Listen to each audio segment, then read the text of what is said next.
So, what we're suggesting is that rather than letting an unwanted event train your vortex, train your vibration away from the vortex, train your vibration into compliance with unwanted things, where you just sort of go along with it because it's happening, we want you to be aware that you have the power of focus. And we want you to be aware that when you know what you don't want a little bit, you put its equivalent in your vortex. So when you sort of don't want something, you sort of want something, and that sort of wanted thing goes into your vortex. It's equivalent. It's the specifics of what you do want are equivalent to the specifics of what you don't want, and other way around. So by the time you've built something into this pathway of what you really don't want, you have, without knowing it, constructed a really specific what you do want over here in your vortex of creation. We call this vortex of creation, it's the bounce and the holding place where the evolved version of you is held in vibrational readiness for your attention to it. It's there. Now, if you're talking about manifestations, then you're probably not all that interested in these vibrational thought ways that have been carved out. But we want you to understand that the vibrational thought way that you've carved out is going to manifest depending upon where you eventually light in terms of your vibrational readiness. So we want to say to you, you can let unwanted things train your vibration into a match with what you don't want, and law of attraction will show you the evidence of where you are. Or you can let the vortex, which is a holding place for all things wanted, train you into a vibrational frequency, and the manifestation of those wanted things will show themselves to you. But what we really want, what we really want, what we want more than all other things put together, what we want, Jerry's always saying, Abraham, what do you want? What we want, what we want, what we want, what we want, what we want, what we want, is that you will accept the construction of these thought ways prior to their manifestation. Because if you will accept the thought ways of these creations, if you will accept the creation of your vortex, if you will accept the creation of the unwanted things, if you will accept that they are being created by your attention and therefore by your creation of thought ways, if you will accept that they are being created long before they manifest, and you will pay attention to how you feel during the creation process, two things will happen. Two really good things. One so much better than the other, but we're in disagreement with you about which one is the better thing. Two things will happen. One thing is sure, the manifestation of what you're focusing upon the most will happen. It will happen. It's law. It will happen. It's a done deal. It's a sure thing. It will happen. You will get what you are vibrationally active about. Better said, you're getting what you are vibrationally active about. So one thing, it will manifest. But the other thing is, and this is our favorite part of all of this, is that when you accept that this vortex is spinning and that this vortex contains the I know what I do want part of everything that you've been living, when you accept that and you let that vortex train you into vibrational compliance or alignment, then every step of your journey, even before the manifestation begins to reveal itself to you, is fun. It's pleasurable. You're frisky, you're full, you're inspired, you're enlightened. You feel that energy, you feel that enthusiasm, you feel that passion. You feel what a creator feels when you're moving in the direction of who you really are. So we want to remind you that the emotions that you feel are nothing more than, and oh, is it ever important what they are? They are nothing more than your indicator about whether you're moving down a thought pathway towards something unwanted or whether you're moving down a thought pathway towards something that you are wanting. In other words, every time you feel negative emotion, it always means the same thing. You're moving toward unwanted and away from wanted. Every time you feel positive emotion, it means you're moving toward wanted and away from unwanted. In other words, you're the focuser of all of that, period. There is no getting around it. So when you use excuses like it's interesting, or it's happening, it's a world event, and it's happening, and I don't want to be unaware, when you use excuses like, well, I need to be informed, when you use excuses like, well, it's true, When you use excuses like, well, I need to explain it to someone, or they don't get me unless I really get involved, or I won't be taken seriously unless I have a really objective viewpoint about things. There are all kinds of such flawed reasoning, bogus reasons that you use for your explanation of why you focus away from who you are, that we come and get a little rowdy in our explanation that you are the creator of your experience and you are building constant thought ways.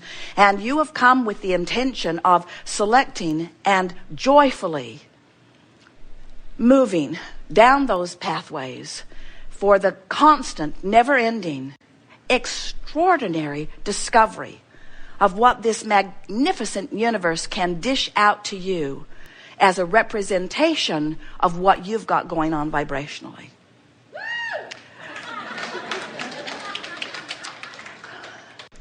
Years ago, Jerry found a book. It was called Think and Grow Rich. As he read it, he felt on fire about it because it taught him things that he did not consciously know that he knew. And as he read the book, it left many questions for him. Sometime after Jerry and Esther began their work with us, Jerry was making a presentation, a lecture in Phoenix, and a crowd about this size was listening to him telling a story from the book. And as Esther was sitting in the audience, new to Abraham, not new to Think and Grow Rich, not new to Jerry,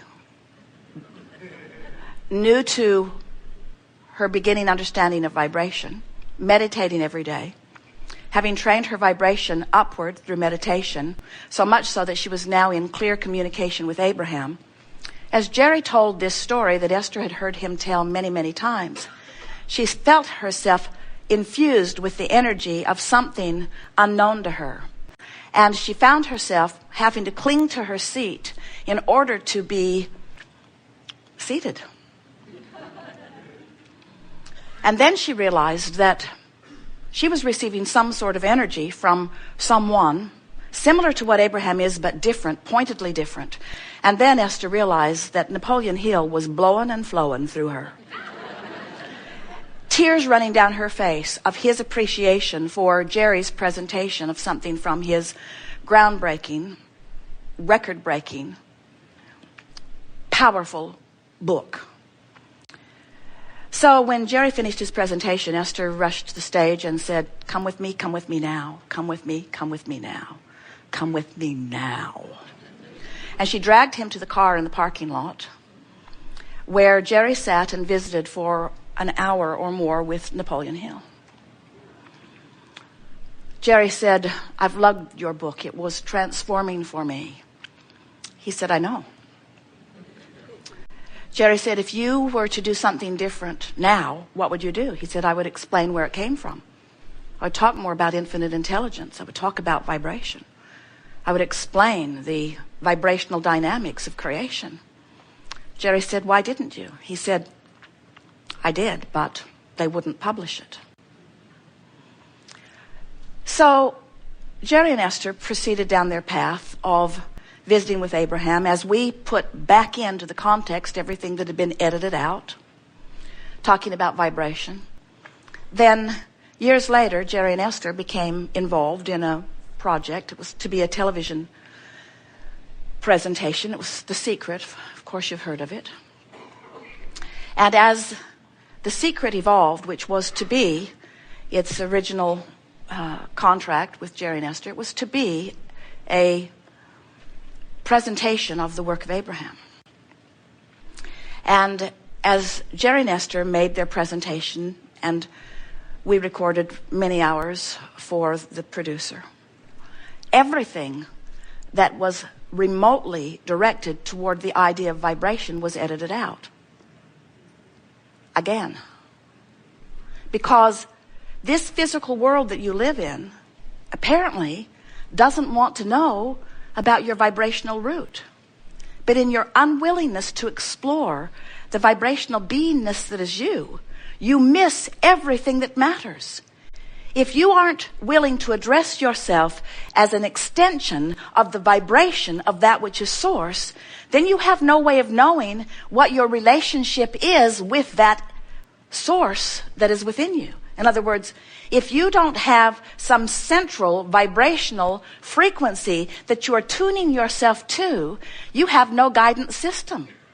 And it is so interesting that every person on the planet, every animal on the planet, everyone who exists in this physical form, every one of you have emotions that are your indicator of the vibrational frequency between what you have evolved to, what's in your vortex, who the source within you is, what the current vibrational state of every single thing that you've expanded to is, and where you stand in this minute with the thought that's active in your mind right now. So when you're focused upon something that is unpleasant to you and you feel that negative emotion within you, that's your indicator that while you certainly have the free will to explore it, and while it is certainly all right with everyone who exists for you to activate a vibration within you, no matter what it is, that negative emotion that you feel is your indicator that you are off the signal of that which you have evolved to. You are off the beam of who you really are. So then, years after that, Jerry is in Salt Lake City. Esther is there visiting family. And Jerry is in the bookstore and he sees the strangest looking, old-fashioned, funny cover on a book. Think and Grow Rich, it says. Original manuscript. Jerry's heart is beating fast as he snatches it from the shelf. He buys it, and then he buys the version that he had been reading through the years, took it back to his hotel room, and while Esther is visiting with family day after day, Jerry is in the hotel room going through the book line by line by line, marking what's in each book. And when he was finished, he discovered all of those missing pieces that had been edited out of the original manuscript put back in. You know what they are? You are vibrational beings. You are vibrational beings. You live in a vibrational universe. Everything around you is vibrational in nature. And the only way that you can ever sort it out is by being aware of what the vibration is that's going on. In other words, we have through the years taken the subject of vibration light years beyond where it was then. The point that we're making with you here and now is that unless you accept the vibrational nature of your being, and unless you pledge to yourself that you will be aware of the emotions that you are feeling, and unless you are aware as you think thought by thought, as you build these pathways one by one, you can never really know how it is, how powerful it is that you are the creator of your own experience. We just want you to know life isn't fun unless you're doing it on purpose. And when you are doing it on purpose, then it feels to you, and it is exactly this way, that the entire universe is backing you up, wrapping you with a blanket of well-being, always, always there to deliver to you not just generally what you want, but specifically what you want on every subject. You get to carve it out. You get to look through the catalogs of life. You get to sift and sort and throw into your vortex. And then, friends, you get to vibrationally tune yourself to the frequency of who you are, and you get to experience those two powerful representations of the frequency that you have accomplished. The manifestation and the wonderful feeling of expansion as it is unfolding. We are eager to talk with you about anything that is important to you. We see it as our best value to you to keep you on your signal of what you are wanting. We will listen to you briefly about whatever it is you want to talk about. But you're going to discover we are not very excited about assisting you in continuing to build the pathways and the thoughtways and constructing the process toward things that you do not want. There is just no justification, there is no value, there is no reason to spend any time in explanation of what you do not want. Because in all that you've been living, you've created a vortex of accomplishment that is vibrationally accurate and is in real time. In other words, right here and now, the vibration of who you have become is active and available to us and to you. If you were in Australia right now, it is tomorrow.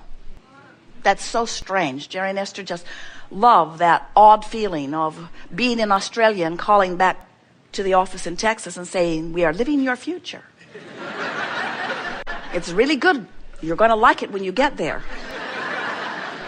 And of course, that's not accurate, is it? Because whether it is Saturday in California and Sunday in Australia is still now.